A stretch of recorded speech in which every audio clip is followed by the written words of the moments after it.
매일 성경 묵상을 돕는 해설 가이드입니다. 안녕하세요. 묵상 코치입니다. 함께 읽고 나눌 말씀은 레위기 19장 19절에서 37절까지 말씀입니다. 레위기 19장 1절에서 18절이 거룩한 삶을 살라라는 내용이었다면 19절부터 37절은 공동체의 다양한 삶의 지침들과 거룩의 요청이 사회적, 자연적 지평으로 확대되어 자연 보호와 인권 존중, 어른 공경으로 나타납니다. 19절에서 25절 읽겠습니다. 너희는 내 규례를 지킬지어다. 내 가축을 다른 종류와 교매시키지 말며 내 밭에 두 종자를 섞어 뿌리지 말며 두 재료로 직조한 옷을 입지 말지며 만일 어떠한 사람이 다른 사람과 정원한 여종 곧 아직 속량되거나 해방되지 못한 여인과 동침하여 설정하면 그것은 책망을 받을 일이니라. 그러나 그들은 죽임을 당하지는 아니하리니 그 여인이 해방되지 못하였기 때문이니라. 그 남자는 그 속건 제물 곧 속건제의 순양을 회막문 여호와께로 끌고 올 것이요 제사장은 그가 범한 죄를 위하여 그 속건제의 순양으로 여호와 앞에 속죄할 것이요 그리하면 그가 범한 죄를 사함을 받으리라. 너희가 그 땅에 들어가 각종 과목을 심거든 그 열매는 아직 할례받지 못한 것으로 여기되 곧 3년 동안 너희는 그것을 할례받지 못한 것으로 여겨 먹지 말 것이요 넷째 해는 그 모든 가실이 거룩하니 여호와께 드려 찬송할 것이며 다섯째 해는 그 열매를 먹을지니 그리하면 너희에게 그 소선이 풍성하리라. 나는 너희의 하나님 여호와니라. 19절에서 22절은 두 종류의 혼합 금지와 여종과의 잘못된 성관계 처벌을 다루고 있습니다. 부정결의 개념은 사물의 혼란과 혼합 그리고 불완전 상태를 포함합니다. 그리하여 사물이 제자리에 있고 구별되어 있으면 그것은 깨끗하고 거룩함을 유지하는 상태가 됩니다. 이와 같은 거룩의 개념은 사회적 영역과 신체, 자연 속에 반영됩니다. 19절의 가축의 이종 교배와 두 종자를 한 밭에 심기, 두 재료를 섞은 직물의 문제도 이런 관점에서 질서의 이탈로 인해 이스라엘 사회의 거룩성이 침해된 상태입니다. 달리 말하면 사물에 바람직하지 않는 상태입니다. 인간과 짐승의 성적인 관계를 테벨이라 칭했는데 이것은 사물의 경계선이 허물어져 뒤죽박죽이 된 상태를 말합니다.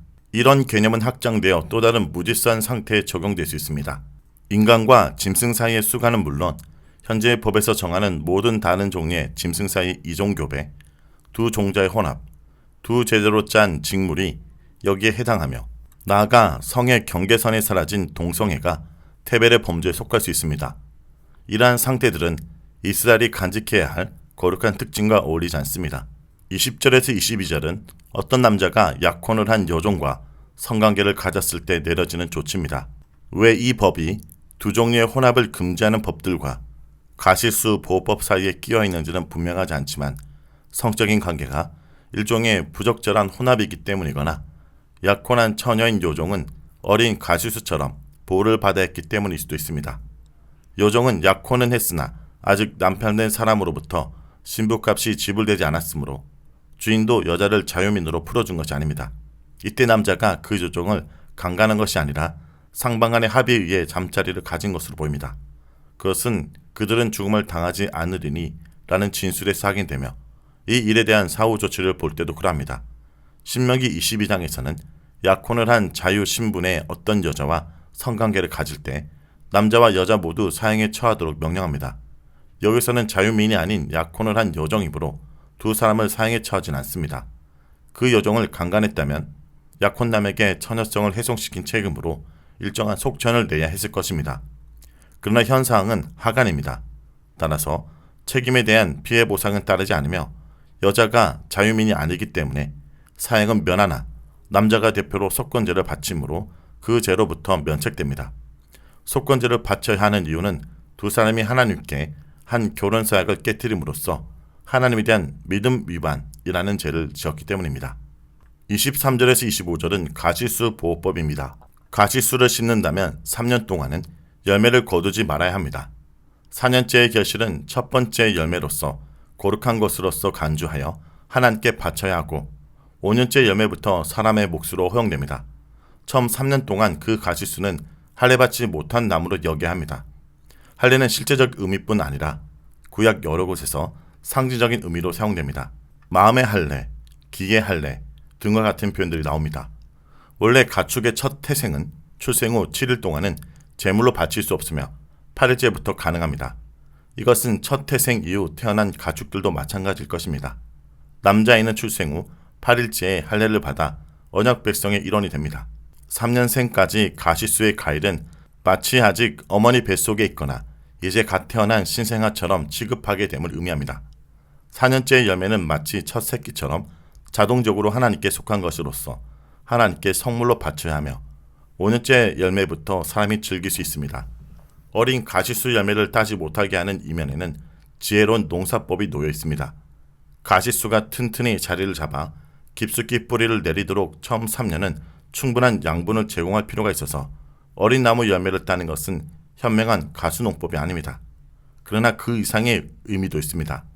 인간의 탐욕을 억제하고 자연을 배려하고 존중하기 위함일 것입니다. 이 법은 생태학적, 윤리적 교훈이 묻어나오는 법입니다. 26절에서 37절 읽겠습니다.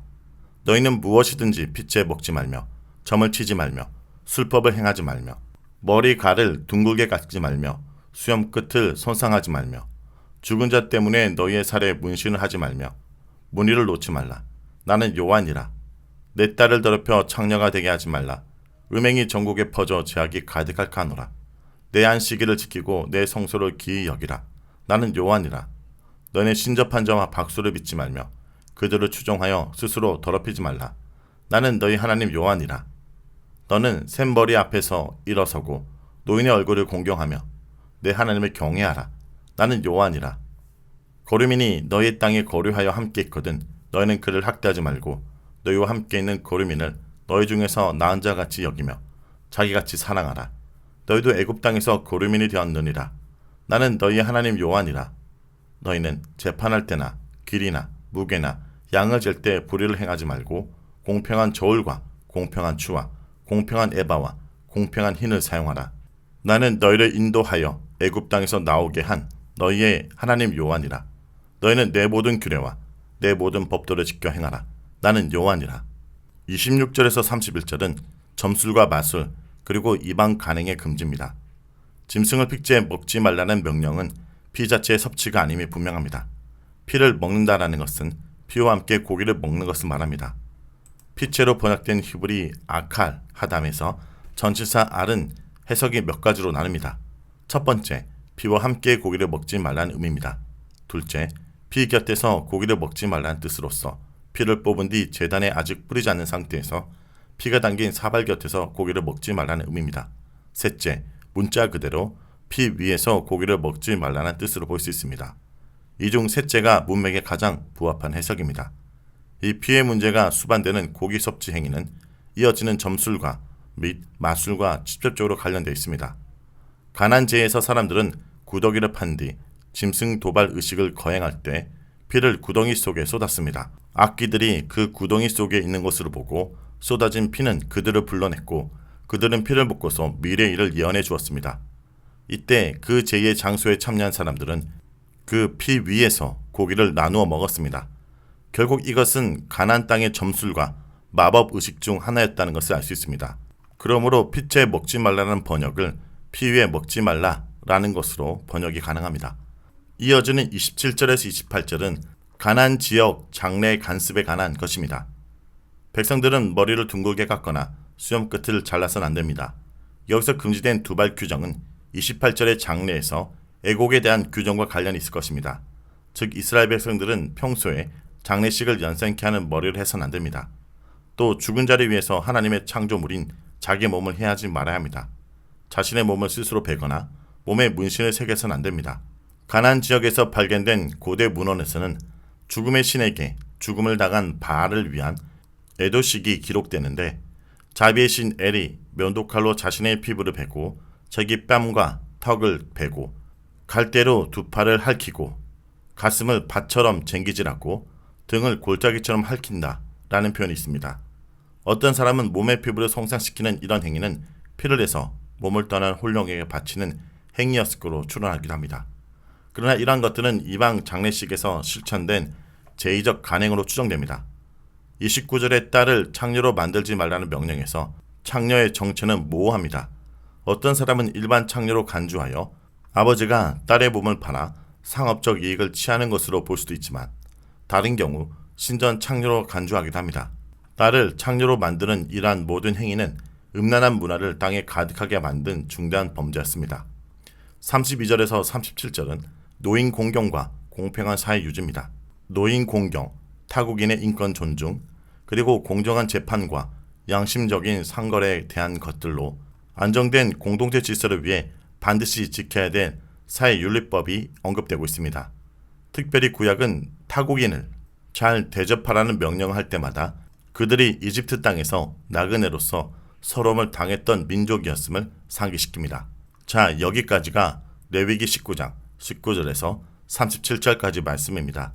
오늘 말씀을 통해 우리는 무엇을 묵상하고 적용해야 할까요? 하나님의 사람들은 악한 세상과 구별된 삶을 살아야 합니다. 이스라엘 백성을 애굽 땅에서 구출해서 자기 백성으로 하나님은 삼으셨습니다. 따라서 이스라엘 백성은 주인이신 하나님의 규례와 법도를 지켜 행하며 거룩하고 구별되게 살아야 합니다. 성도 여러분, 내가 내 삶의 주인이 아니라 하나님이 나의 주인임을 고백하고 오늘도 주님의 뜻에 따라 거룩하게 살아가고 있는지 자신을 점검하길 간절히 기도드립니다.